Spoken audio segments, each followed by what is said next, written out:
কি আছে, মাটির নিচে কি আছে সেটা নিয়ে আলোচনা। 6টা স্তর আছে, কোন স্তরে কি কোন স্তরে কি সেটা নিয়ে আলোচনা হয়েছে।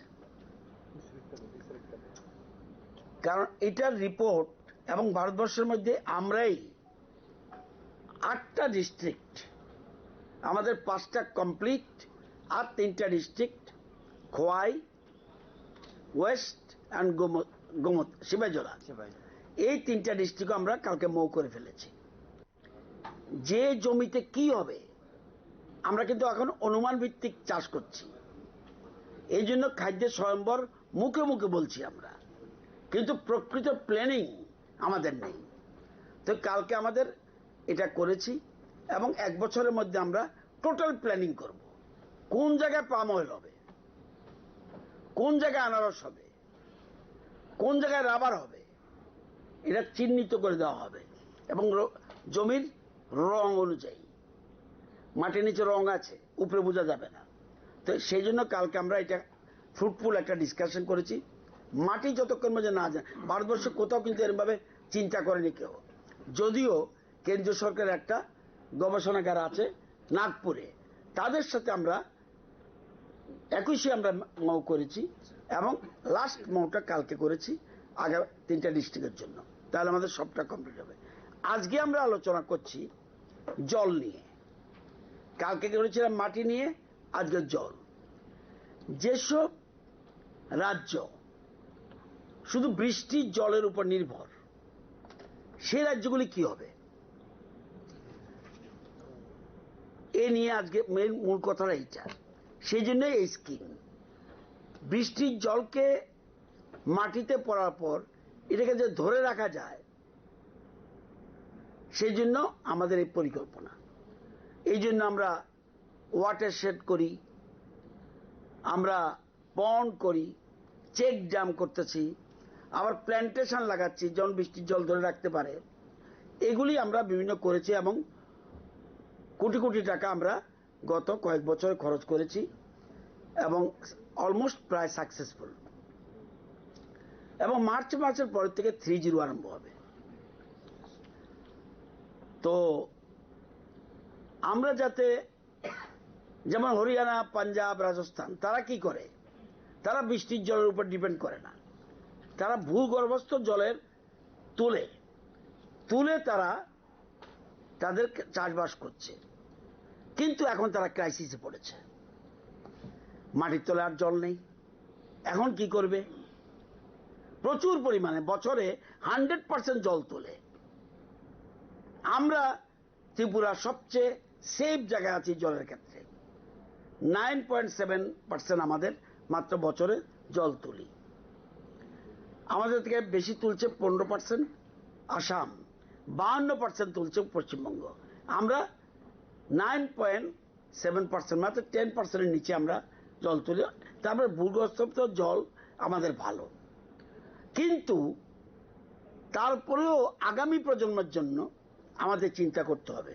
সেজন্য আমরা এই ওয়াটারশেড ডেভেলপমেন্ট প্রজেক্ট বা প্রধানমন্ত্রী কৃষি সিঞ্চাই যোজনা, এটা নিয়ে আজকে এক্সিকিউটিভ মিটিং। আগামী দিনে আমরা কিভাবে জলকে, বৃষ্টির জলকে আরো ধরে রাখতে পারি, সেই জন্য আমাদের প্রজেক্ট। পাশাপাশি এই প্রজেক্টে মানুষকে স্বাবলম্বী করা, এটা একটা বিরাট স্কোপ। একদিকে গাছ লাগানো, একদিকে আমরা জল ধরে রাখছি, একদিকে পুকুর করে দিচ্ছি, সেই পুকুরে আবার মাছের চাষ হচ্ছে, আবার আমরা পোলট্রিও দিচ্ছি, সেখানে পোলট্রি চাষ করছে, আমরা শুয়োরও দিচ্ছি যাতে তারা স্বাবলম্বী হতে পারে। এই সবগুলি চিন্তা করে আমাদের প্রজেক্ট। আমি আপনাদের কাছে অনুরোধ করব যে আমাদের এই প্রজেক্টের সামান্য কিছু টাকা বাকি আছে, সেগুলি যেন আমরা 15 জানুয়ারির মধ্যে খরচ করে ফেলতে পারি। তাহলে নেক্সট আমাদের যে 3-0 আরম্ভ হবে, সেখানে যেন আমরা ভালো পয়সা পেতে পারি রাজ্যের উন্নয়ন। আমরা আমাদের সরকার আসার আগে 58টা ব্লকের মধ্যে 22টা ব্লকে খাদ্য স্বয়ম্বর ছিল। আমরা উইদিন 7 ইয়ার্স এটা টোটাল আমরা 30 ব্লক আমরা খাদ্য স্বয়ম্বর। এবং এবছর সার্ভে এখনো হয়নি, মাত্র হারভেস্টিং হয়েছে, অনেকটা আমরা এগিয়েছি। আরো 4-5টা ব্লক, 5টা ব্লক অন্তত আমরা খাদ্য স্বয়ম্বর হবে বলে বিশ্বাস। তাহলে 35টা হয়ে যাবে 58টা ব্লকের মধ্যে। আমাদের টার্গেট এই যে আমি যখন বিধানসভায় ছিলাম, আমার মনে আছে দিদেন কৃষিমন্ত্রী, উনি কিন্তু বিধানসভার প্রশ্নের উত্তরে বলেছিলেন যে আমরা কিন্তু অমুক সনে খাদ্য স্বয়ম্বর হব। আমি জানি না কিভাবে চিন্তা করেছে। আমার যদি সত্যিকারের প্ল্যান না থাকে, আমি যদি মাটি চিনলাম না, কোন মাটিতে কি হবে এটা না জানলে আমার দপ্তরের যারা আধিকারিকরা তারা কিভাবে প্ল্যানিং করবে? যদিও আমরা অনুমান ভিত্তিক করছি, আমাদের এর মধ্যেই দক্ষিণ ত্রিপুরা এবং গোমতীর আমাদের পিকচার চলে এসছে। আমাদের কালকে চলে এসছে নর্থ ত্রিপুরা, ধলাই এবং ঊনকোটি। তো আমরা কোন জায়গায় কি চাষ হবে 1 বছর পরে কিন্তু প্ল্যান করব। আমাদের ধারণা, যেমন আলুতে আমি অ্যাডভান্স বলে দিতে পারি, আমরা 28-29-এ আলু, খাওয়ার আলুতে আমরা স্বয়ম্বর হব, এবং 27-28-এ আমরা বীজের আলুতে স্বয়ম্বর হব। এটা ক্লিয়ার। এই প্রকল্পে এখন যে আলোচনা, এটাও কিন্তু তাদের প্রায় 1 কোটি টাকা ওরা দিয়েছে। সুতরাং আমরা সবাইকে ক্লাব করে নিয়ে এগিয়ে যেতে চাই। আমাদের এতদিন ধারণা ছিল, এবং সবারই ধারণা ছিল, ত্রিপুরাতে পেঁয়াজ হয় না। আমাদের কৃষি কলেজের এক্সপার্টরা প্রমাণ করে দিয়েছে এটা মিথ্যা। ত্রিপুরাতে পেঁয়াজের ভালো ফলন হতে পারে, এবং অলরেডি আমরা শুরু করে দিয়েছি। এবারই তো আমরা শুরু করেছি, কিন্তু পেঁয়াজের চারা বীজের শর্ট পড়েছে, তারপরও আমরা স্পেশাল অ্যারেঞ্জমেন্ট করেছি। তো আমাদের জায়গা কম, কিন্তু মনে রাখতে হবে যতক্ষণ পর্যন্ত আমরা টোটাল ক্লিয়ার না পাচ্ছি, আমি অ্যাডভান্স বলে দিলাম অমুক বছর স্বয়ম্বর হবে, এটা বলা ঠিক হবে না। কিন্তু অনেক বেটার, আমি তো বললাম 22 ছিল, 30 হয়েছে। 30-এর জায়গা 4-5টা ব্লক এবার বাড়বে। তাহলে ধীরে ধীরে এগোচ্ছি। এবং আমাদের আমি খুশি, কালকে মিজোরাম এসছে, মিজোরামের গভর্নমেন্ট থেকে টিম পাঠিয়েছে 5 জনের, যে ত্রিপুরা কিভাবে এগ্রিকালচার, হর্টিকালচার এরা কিভাবে এগোচ্ছে, এরা কিভাবে ফরেনে পাইনাপল পাঠাচ্ছে, আদা পাঠাচ্ছে, হলুদ পাঠাচ্ছে, বা কালিকাসা পাঠাচ্ছে, সুগন্ধি চাল পাঠাচ্ছে, সুগন্ধি লেবু পাঠাচ্ছে।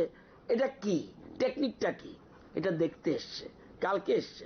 সুতরাং আমি নিশ্চিত যে খাদ্যের স্বয়ংবরাহতার দিকে ত্রিপুরা এগোচ্ছে, এবং প্রচুর পরিমাণে আমাদের নিউ টেকনোলজি আনতে হবে, আধুনিক টেকনোলজি। ওই দেখেছেন এত কৃষি যন্ত্রপাতি, এই 7 বছরে যত কৃষি যন্ত্রপাতি দেওয়া হয়েছে চিন্তা করা যায় না।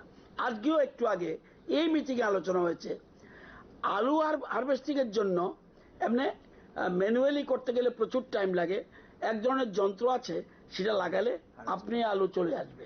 তো আমরা সেটার নামও লিখে রেখেছি, কিভাবে এটা পারচেজ করা যায়।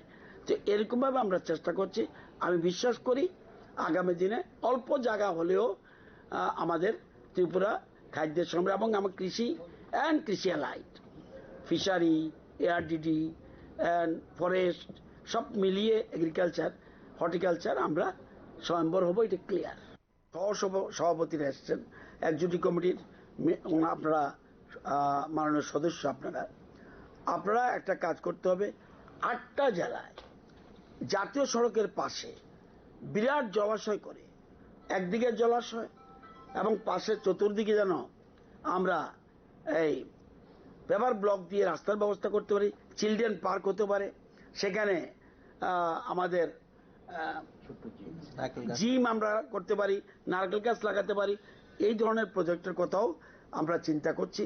এখানে ইকো ট্যুরিজম আমরা চিন্তা ভাবনা করছি। এখানে ফরেস্ট ডিপার্টমেন্টের লোক আছে, আরডির লোক আছে, এবং অ্যানিম্যাল রিসোর্স ডেভেলপমেন্টের লোক আছে, ফিশারির লোক আছে, আর আমাদের কৃষি দপ্তর হর্টিকালচার আছে, এবং আমাদের সেক্রেটারি সাহেব নিজে রয়েছেন। আজকের আলোচনা ফ্রুটফুল হয়েছে বলে আমি বিশ্বাস করি। আগামী আমাদের যে দায়িত্ব আমাদের উপরে যার যার উপরে পড়েছে যেটা সেটা যেন আমরা সঠিকভাবে পালন করি, এটাই সবার প্রতি অনুরোধ রইল। আজকের আলোচনা আছে, বলে দিন কোথায় আছে, এখন কি কি চলছে এটা দেখ। আমাদের টোটাল 48টা প্রজেক্ট সব জায়গায় কাজ হয়েছে এবং এখনো চলছে, সব জায়গায় পাবেন। আমাদের একটা জিনিস, হ্যাঁ, আমাদের ব্লকগুলি দেখেন, হ্যাঁ, আমাদের টোটাল সব জায়গায় সারা রাজ্যে চলছে না, কিন্তু আমরা Damchhara block, Pecharthal block, Rasyabari block, Ambassa block, Manu block, Teliamura block, Padmabil, Tulashikhar, Mandai, Hezamara, Charilam, Kathalia, Kakraban, Matabari, Amarpur, Tepania, Rupaichhari, Bagafa, এই 18টা ব্লকের মধ্যে আমরা 19টা প্রজেক্ট এবং টোটাল সাব প্রজেক্ট হলো 48। এই 48টা জায়গায় আমরা কাজ করছি, এখনো আছে, এবং সব জায়গায় আমাদের রেজিস্টার্ড কমিটি রয়েছে এবং সেখানে প্রেসিডেন্ট, সেক্রেটারি আছেন এবং আমাদের এসেরা দেখভাল করছে।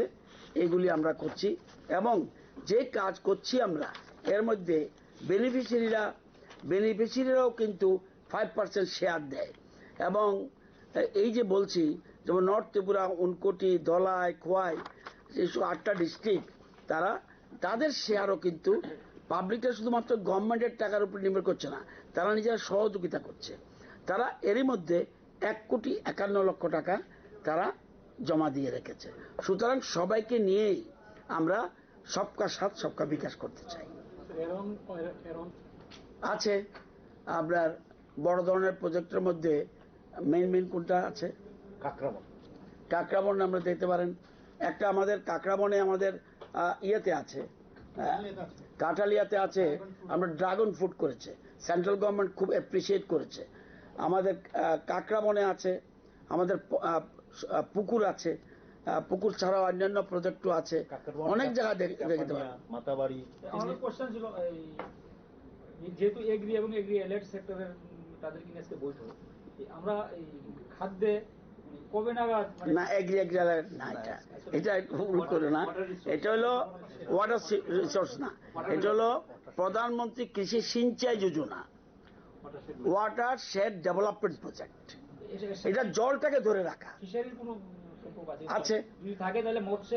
মাছ চাষ আমরা কবে নাগাদ সম্পূর্ণ না, এটা তো আমি এই মুহূর্তে উত্তর দেওয়াটা ঠিক হবে না।